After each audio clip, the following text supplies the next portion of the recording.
Hi friends, நான் நடிகை ஜெயதேவி பேசுகிறேன். நீங்கள் எல்லோரும் சந்தோஷமாக நல்லா இருப்பீங்கன்னு நான் நம்புகிறேன்.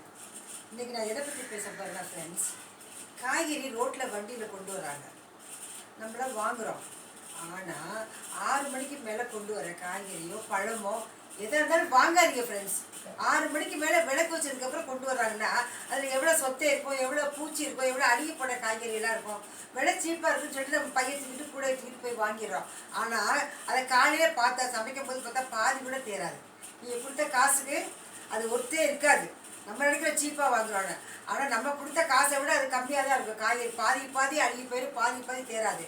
அதனால விளக்கு வச்சு 8 மணி 9 மணி 10 மணிக்கெல்லாம் கூட கொண்டு வராங்க ரோட்டில் காய்கறி விற்றுட்டு வராங்க. ஆனால் நீங்கள் ஞானமாக இருக்கணும். நீங்கள் என்ன பண்ணணும், அதை வாங்கக்கூடாது. பொழுது வாங்கிக்கங்க, வெளிச்சத்தில் வாங்கிக்கங்க. பகலில் வாங்குற மாதிரி இருட்டில் வாங்குறது இருக்காது. நம்மளை ஏமாத்துறதுக்காக தான் அவன் இருட்டில் கொண்டு வராங்க. மழை பெஞ்சிட்ருக்கோம், அப்போ கூட வண்டியில் கொண்டு வராங்க. விளக்கு வச்சாச்சு என்னதான் லைட் வெளிச்சத்தில் நீங்கள் பார்த்து எடுத்தாலும் நம்ம கண்ணுக்கு தெரியாது ஃப்ரெண்ட்ஸ்.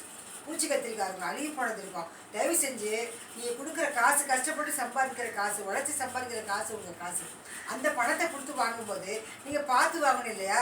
இருட்டில் வர்ற காய்கறி பழங்களை எந்த ஒரு பொருளுமே இருட்டில் வந்து வாங்காதீங்க. ரோட்டில் கொண்டு வரதை கடையில் விட இருட்டில் வெளிச்சத்தில் நம்ம பார்த்து பட்ட பழனில் வாங்குற மாதிரி வராது ஃப்ரெண்ட்ஸ். இந்த சகோதரி சொல்கிறத நீங்கள் எடுத்துப்பீங்களா? நான் சொன்ன கருத்து உங்களுக்கு பிடிச்சிருந்துச்சுன்னா சப்ஸ்கிரைப் பண்ணுங்கள்.